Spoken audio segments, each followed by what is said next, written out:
Thank you very much. Lovely to see you all. Hope you're enjoying the conference so far. It's given us plenty to think about. I've realised I've written my notes in a font size a little bit smaller than I usually do. I don't know quite how that happened. So we'll do the best we can. So as Sam said, I'm an officer and also a GP. So I work 1 day a week at a centre for people who are homeless. It's nice how the two sides of my employment or vocation have come together very nicely at the moment.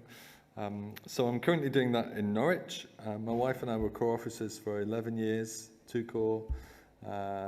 Before in 2020 we got our new appointments, not that new now.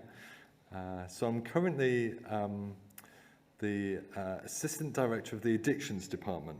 So Addictions Department is relatively new, formed from a team from within the Homeless Services Unit as it was then, and now we're our own department, 7 of us in that department, trying to further and support our work around the territory as part of the mission service. I grew up not far from here, just south of Southport, so it's good to be back in the northwest. I feel really at home actually. I don't know Blackpool that well, but feel really at home because it's near home. Have a little look at this little Bible verse. Give strong drink unto those who are ready to perish, and wine unto those that be of heavy heart. Let them drink and forget their poverty, and remember their misery no more. Now, that's not a verse you often get preached on. Now, I'm not suggesting that we base our practice on sort of verses taken in isolation like that. But I thought it was really interesting that our understanding of the link between sorrow and distress and illness and the use of alcohol and drugs goes back a long way. So, I want to tell you a little bit about something called Rat Park. Can you just give us a show of hands if you've heard the story of Rat Park? Okay, a few of you, but yeah, okay, less than half. So I love the story of Rat Park. Rat Park was a series of experiments in Canada in the 1970s, trying to explore drug dependence, trying to understand what was going on, how it works. And at the time, people thought that opiates, were so addictive, so powerful in their nature that anybody who took them, who used them, would very quickly and inevitably become dependent. So the focus was on the qualities of the drug itself and the addictive qualities of that drug. And at the time, all the evidence base consisted on findings from experiments on rats, hence the picture.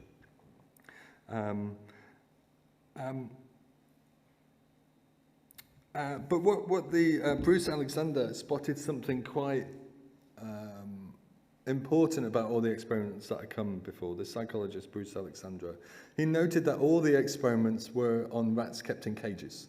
Okay, and surely the nature of their environment would make a difference to their behaviour. So all the evidence base at the time, they would give a choice of water to the rats in the cage. And they'd either get, normal drinking water, or they'd get water laced with morphine, sometimes sweetened a bit because morphine is quite bitter. And the rats inevitably chose the morphine water, okay? And they would drink the morphine water again and again and again to the point of completely being preoccupied by that, to the neglect of everything else, even to avoiding eating, and even to death, they would choose the morphine water. So Bruce came along and thought that, there's a bit of a sort of confounding influence on this experiment and all these experiments because your rats are kept in cages. So he set out with his team to create a nicer place for rats to live, and he called it Rat Park. Okay, so Rat Park was like a well-being retreat for rats. Okay, it was spacious, it was safe. They had, at least 200 times the sort of surface area, living space compared to being in a standard laboratory cage. And it housed a community of about 20 rats And they had all sorts of things to do. They had, food to go and find. There was room for them to make nests. There was tunnels to explore and wheels to play on. And importantly, there were boy and girl rats with opportunity for connection and for mating. Okay, so you had this very different environment than you had with the caged rats. And unlike the caged rats, the rats in Rat Park couldn't be persuaded to drink the morphine water. Okay? So they tried it, realized what it was like, and they left it alone. They didn't want to be intoxicated or drowsy, and there was nothing for them to escape from. They had lots of things to do, lots of meaningful things to get on with that they wanted to do. So the rats in the cages drank 19 times more morphine water than the rats in Rat Park. And amazingly, even if you took a drug-dependent rat from a cage, so a rat had been there for weeks drinking morphine water, very opiate addicted, when you put them in Rat Park, they very quickly stopped drinking the morphine water. So, amazing experiment. And, it has its critics. I'm sure it's not perfect.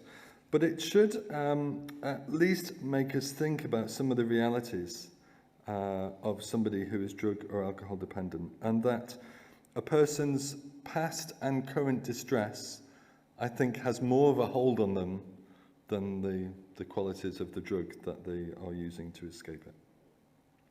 So we're going to think a little bit about the realities of life for somebody who's drug or alcohol dependent. We're going to think a bit about deprivation, the poverty that addiction causes. And we're going to think a bit about stigma, and then health, and then there'll be a few messages of hope to finish with, hopefully in about 20 minutes. I love the story of Ruth. I remember it was one of the first preaching series we ever did as officers. Ruth, who found herself in real trouble, along with her mother-in-law, both widowed. And you have this legal provision in Leviticus around gleaning. So when we talk about gleaning information, the law on gleaning in Leviticus was about leaving the edges of the field unharvested, so that there's always a little bit of crop there. There's always some grain there for people who needed it, who didn't have land. And I loved that. That was built in such a practical and compassionate provision.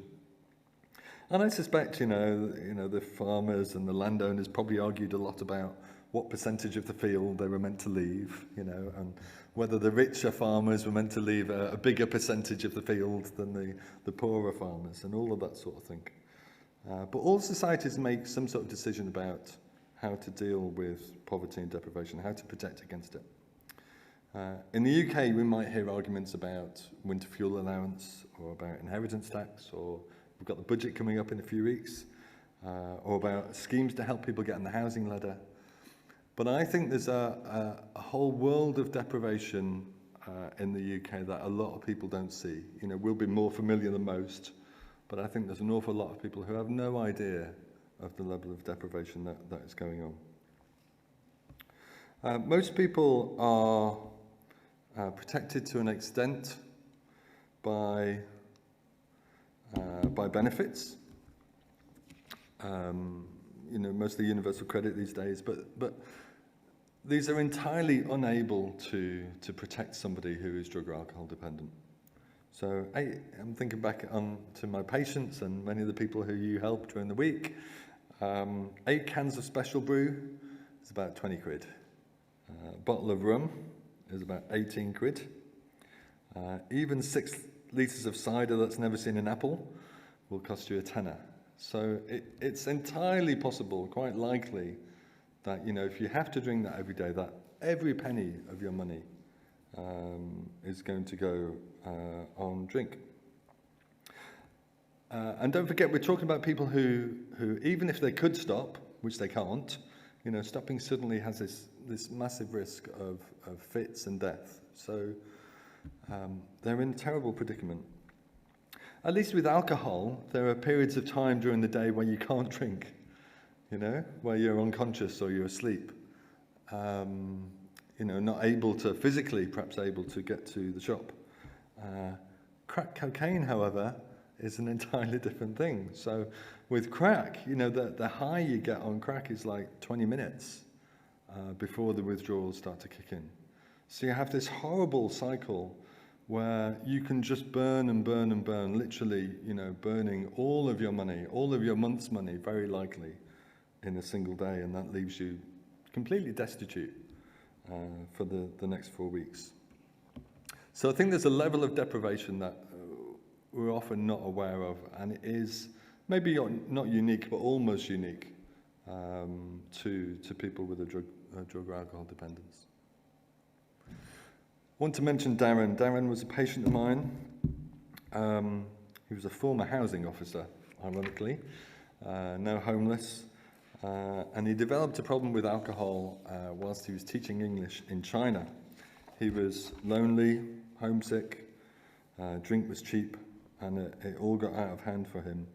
And I knew him for about 18 months, maybe 2 years, and he was very jaundiced, very frail in the end, swollen tummy with ascites, which is like a buildup of fluid because your liver's not working properly anymore. Often in tears, at times confused. And the local hostel, not Salvation Army Centre, had decided that he was too sick to live there, and the council had decided he was too well for temporary accommodation. So, I'm sure you've seen similar crazy situations, but he was completely stuck, very unwell, living rough for a long period of time. Eventually, I don't know if this happens where you are, when somebody gets sick enough, or there's enough fuss, or there's a bit of a public outcry about somebody, then they get their own tenancy somehow. So the council, gave this guy his own place with zero support, no care package, no support worker. And it was our team, we're very lucky in our inclusion health practice. We have support workers, and they found him in this new flat, sat in his own waste on just on bare floorboards, no carpet, no curtains, not a single piece of furniture in the whole place. And he was very ill, and we admitted him again that day. So it's just a picture. Actually, his thing was rum, so the bottle of rum, that was him. There's a level of deprivation I don't think we see very much in other contexts, and it's hard to accept that in the 6th wealthiest country in the world. And those Williams Booth words ring out to me about go and do something. Doesn't it feel like we should go and do something? I want to think about stigma and shame. You might remember, has anyone watched The Chosen? Anyone watched The Chosen? Yeah? So, Chosen is a great TV series if you've not found it. I think the first series is on Netflix, the rest is via an app. And Mary Magdalene in The Chosen is portrayed as alcohol dependent, which I thought was an interesting slant, and as coming from the Red District in her town. We don't find out much about that, but it links with all sorts of rumours that have been going on for centuries about her sort of sexual iniquity. Matthew is presented as neurodiverse, maybe autistic. It's really interesting how the whole interplay and the relationships with people and clashes of culture. But both of these people were shunned by society, stigmatized by society, sort of public enemy number one. And I often wonder, who takes that place in our society today? Who would that be? We might think sometimes that stigma is sort of related to name calling, that it's some sort of childish thing that, has no real harm outside the playground. But I think that would be a mistake. The word stigma literally refers to a brand, or a tattoo, somebody being marked, labelled, identified for all to see. And I sometimes think that, my patients, the people we serve, may as well be branded by society. People see them coming and they move out of their way. Mums bring their children close and there's comments muttered. And it doesn't go unnoticed by the people involved. You know, they're often acutely aware of their hygiene or their missing teeth, and they know the sort of judgmental attitudes that come, you know, that are aimed at them. They know that they're often seen as irresponsible or deviant in some way, or worthless or incapable, and they often grow to believe that some of those things are true.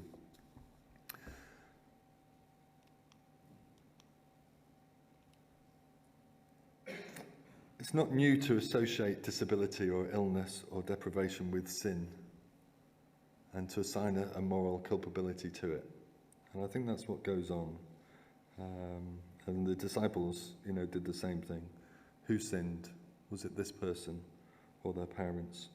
But from that judgment flows stigma and also shame. We sometimes get shame and guilt confused. So guilt, you know, is a negative and a painful feeling about something we've done, whereas shame is a negative or painful feeling about something we are. That's the difference between those two things. And shame is powerful.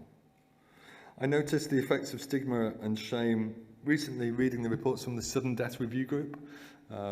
So this is a group that reviews all deaths in our centres. I think across the territory, it's not all life houses, but, you know, as you'd expect, mostly life houses. And I read 4 reports on one particular day, and, you know, it's not a scientific study, but 3 of those 4 reports were people who refused to go to hospital. Yeah, and there were people, I was struck by how obvious it was that they were desperately unwell. So this is people, you know, vomiting blood, you know, large amounts of blood, or people, you know, with sort of crushing chest pain or obviously unable to breathe. You know, this was not rocket science. Hugely unwell, and most of us, you know, we know how difficult it is to get healthcare. If we get an appointment, we do everything we can to get there. If we're unwell and we're scared, we want to go to hospital. We're cross if the ambulance takes a long time. But in each of these cases, they couldn't be persuaded to go to hospital and they died as a result. And I think that's largely about, you know, how they're treated in hospital and the sort of judgments that they know will be made against them.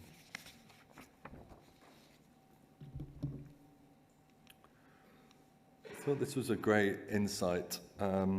Luna Dolezal is a professor of philosophy and medical humanities, and says that avoiding potential instances of acute shame can feel like it's a life-saving measure, even when it puts one's health or life at risk. I thought that spoke well into that situation.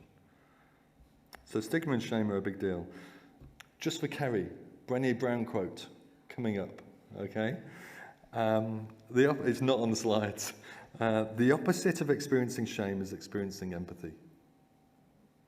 If we can share our story with someone who responds with empathy and understanding, then shame can't survive. I think that's a wonderful quote and a great opportunity for us in that. I've lost my timer. I'm okay for the moment. Okay, megamorbidity is not a real word, okay? It's a made-up word, and it was made up actually by a GP in Blackpool, who I met, I think, in the building next door. A guy called Ewan Lawson. He's a top guy, very experienced GP. He's the editor of the British Journal of General Practice, smart cookie, and he's also very passionate about, you know, serving marginalised people, marginalised groups, particularly people who use drugs. And he coined this phrase instead of the usual comorbidity, which means several illnesses, you know, being present at the same time.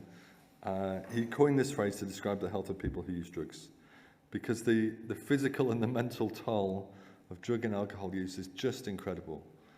The damage it does is incredible. The average age of death for a person using heroin is about 47 for women, 45 for men. I'm 47. So, you know, many of us in this room, if we were using heroin, would be on borrowed time.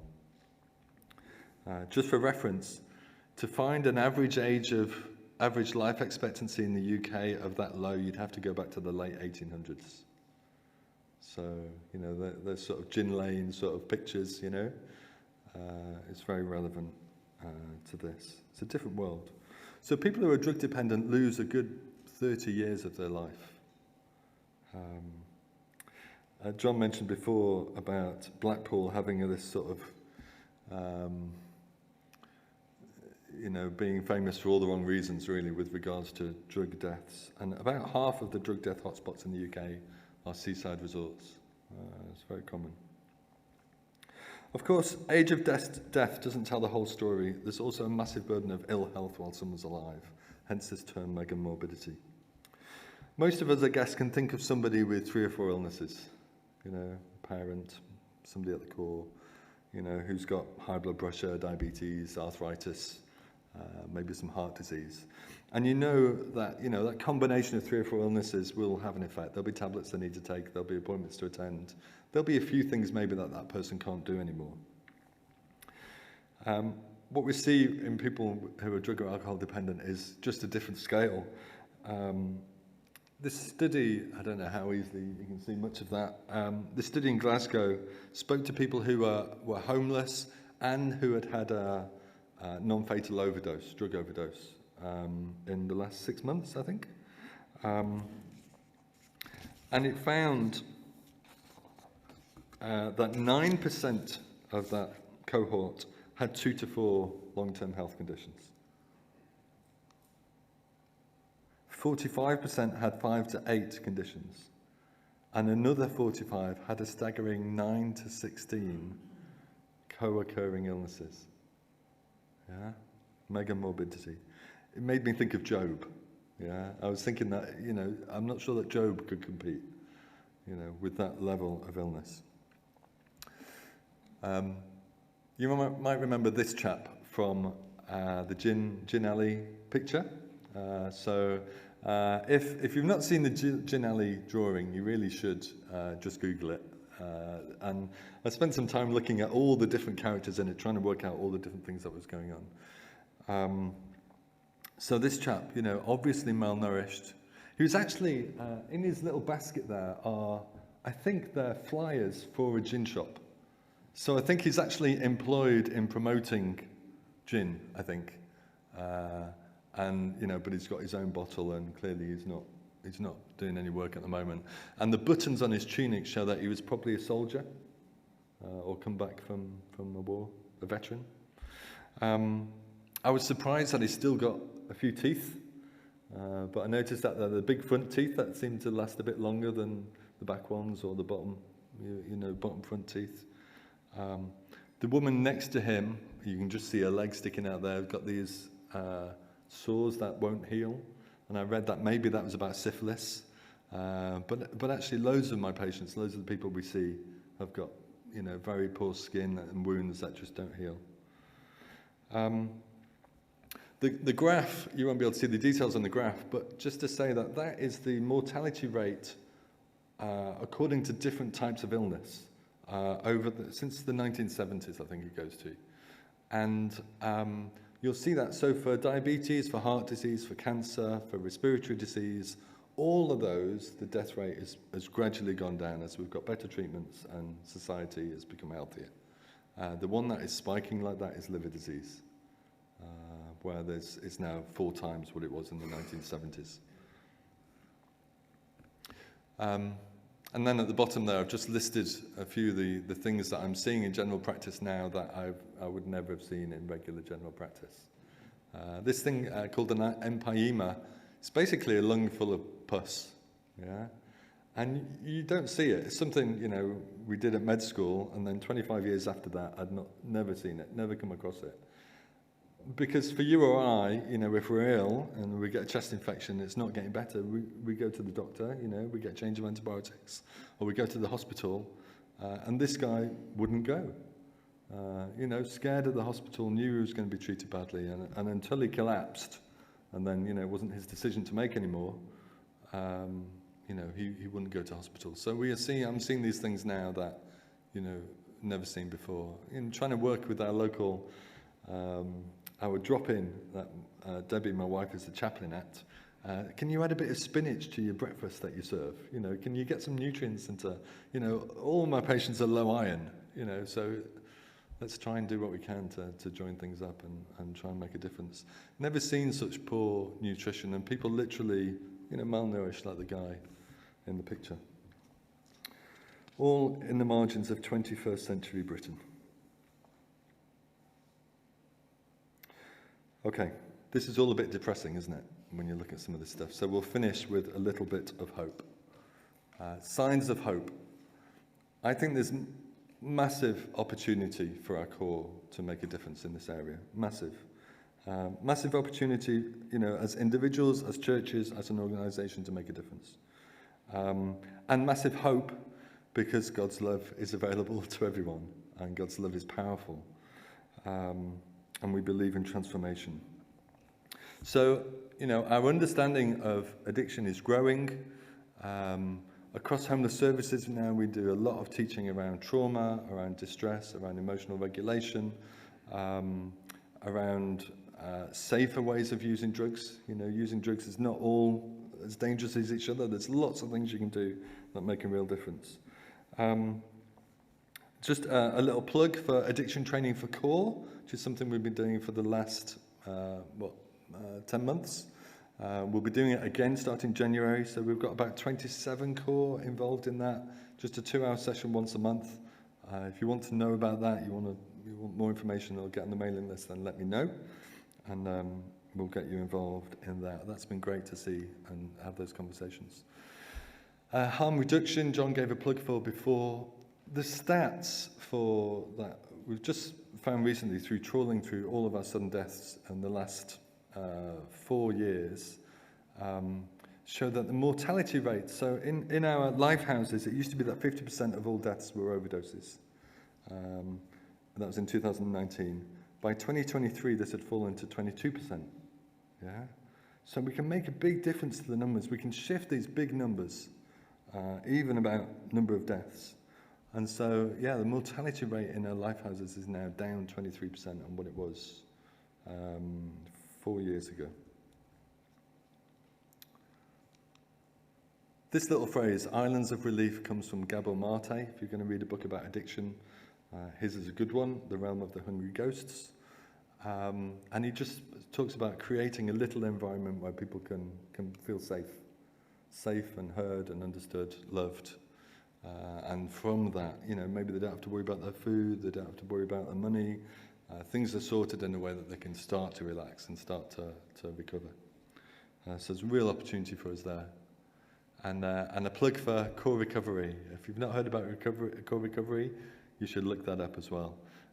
So just a model of church, very accessible, nothing new in some ways, but focused around recovery with a network of other core who were exploring the same thing. Great opportunities for us. So, you know, all of these things are practical opportunities for us to build relationship with people, to build trust, and from that can come, you know, the faith conversations and the spiritual transformation and salvation alongside the practical and the physical. Ultimately, you know, we want people to meet Jesus, we want people to experience salvation and to be saved in every way possible. And I really think this is a valuable opportunity and mission field for us. Thank you.